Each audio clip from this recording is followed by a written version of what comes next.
Good evening, everyone. It's a beautiful evening out and starting to cool down here. It's summertime, definitely summertime. But it doesn't stop me from having a nice cup of tea and sitting here and chatting with you. I thought today we would just do a quick recap of this ToneBar. I got so many different comments about it, and it made me think quite a bit about the pros and the cons. I guess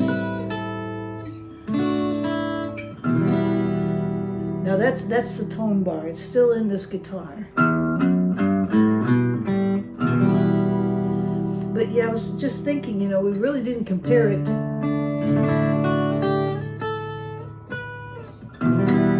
another guitar, maybe.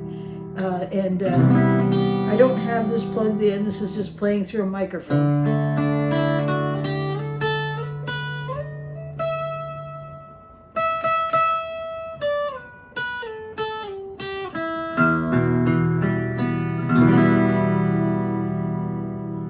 So let me just try this out, okay?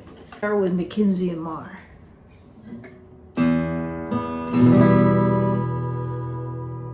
Oh boy, this one's going to be kind of a hard one to compare. You have to remember this is solid wood, so we got to give it to that. There's a disadvantage in guitars here because it just so happens that MacKenzie and Marr make a tremendous guitar.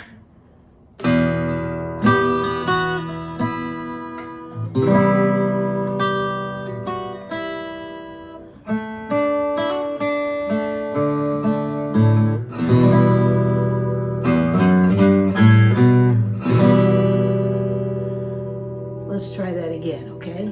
All right, I'm gonna set this right here. It won't fall over, honestly. I've got it protected. All right, and let's try this.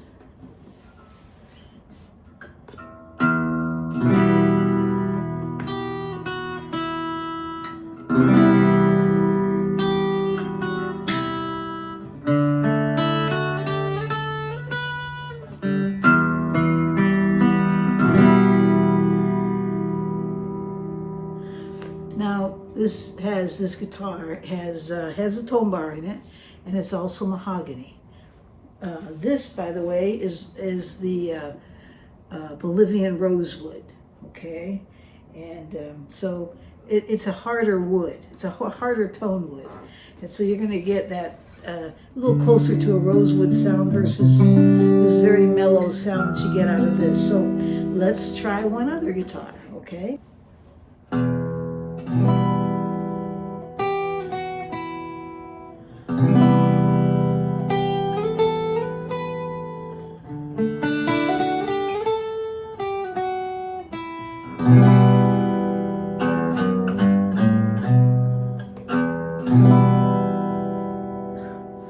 They're all good guitars, they really are.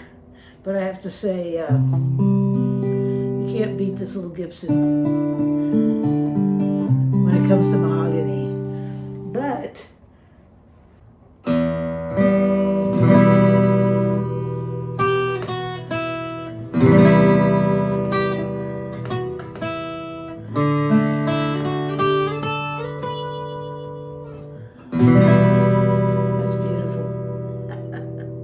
okay, one last one with the ToneBar.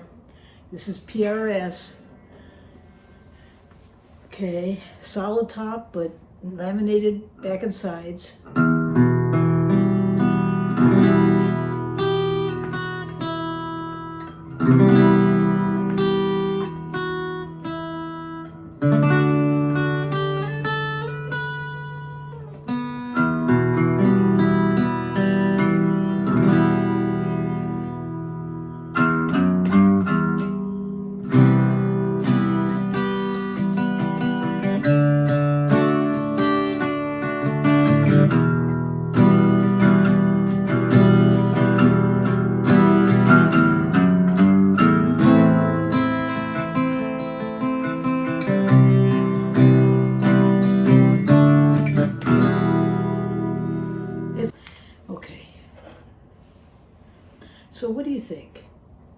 some pros and cons to ToneBar, but I hear a big difference when I used it. I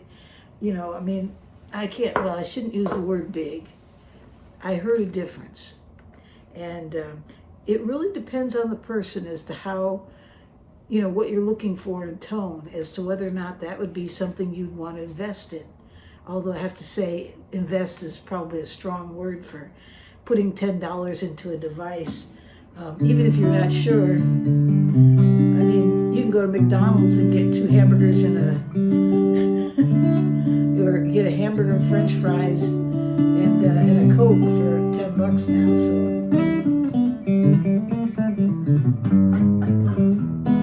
But that's not good for you, so don't do that too many times. It just tastes good. Okay, so there's a number of interesting opinions, and it really came down to the pros and the cons. And I heard people just on line with their comments stating that they just loved it, that they owned them and they loved it, and they went back and bought other ones and put them on their guitars. There were some people that put them on expensive guitars, albeit I have to say I chose a guitar that it's not all that expensive, but sometimes these types of guitars, they need a little boost, and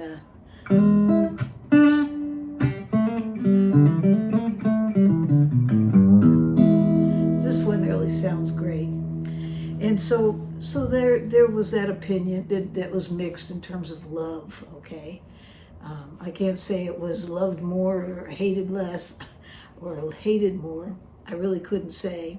There were some that were concerned about the cosmetic issues. In fact, there was a suggestion that the company should create what was called ToneBar buds.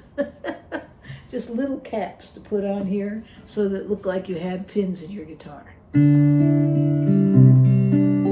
So if cosmetics is something that's important to you,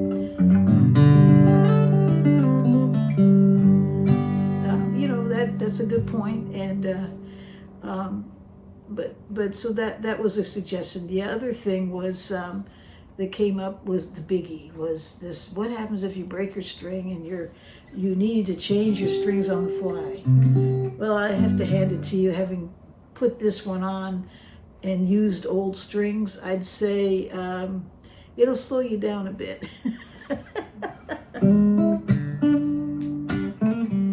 But there's a fix for that. Bring a backup guitar.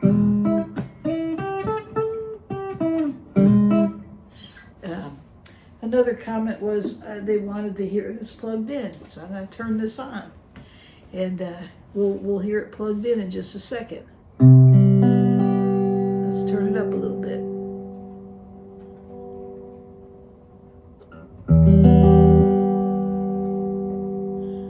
Okay.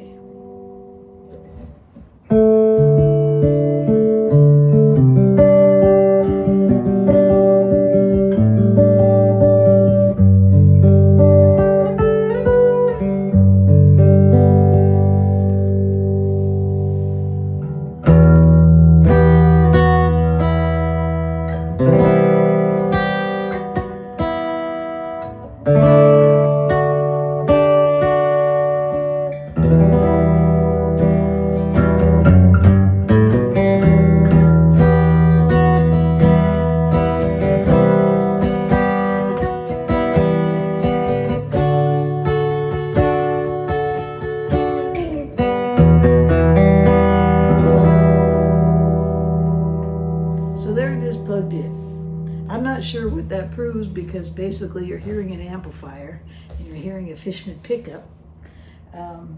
Whether or not that enhanced that process, it's really hard to say. But I did do it just for you, person that asked, and thanks for asking. That was an interesting comment. So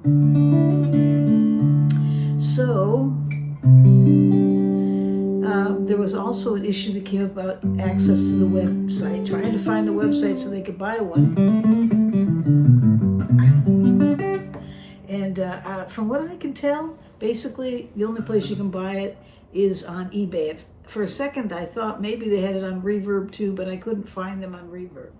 So when I went to their channel on YouTube, the ToneBar channel, and looked under description, they gave a link to purchase, and it went directly to eBay. So I think eBay's the place where you buy it. And eBay's easy to buy from. And I think once I got through paying taxes and everything, it came out to maybe a few more cents more than $10, but it really wasn't that big of a deal. And got good service too on top of that. So eBay's the place to get that. So really, outside of cosmetic and changing strings as being an issue, there was one other. That was the cost. Paying $10 for a wire that they could go down to the store and get. Well, I think that wire was really prepared to be the right size for that little hole that you find on the end of those strings. So it saved you from having to go find just the right gauge wire. It's already cut. The stiffness is right on it. And I suppose there must be something in the material. I think it's brass, but I'm not really sure. But, I understand that. $10 for a piece of wire is kind of crazy. It sounds crazy. But again, I think you're paying for an idea. And I don't know. I think it's worth it. I like innovation. I like it when somebody does something entirely different, something that you don't even dream of. Idea came up. Why not take some washers and put them on the end of the pin of the strings, like some little washers, and pull it up through? It would hold them too. And that was a good point. Yeah, I don't know, that was actually a good idea. I hope that person tries it and sends me a note and lets me know what happened with that. That was an interesting idea. So that kind of recaps the ToneBar. I just wanted to make sure that we brought some closure to it.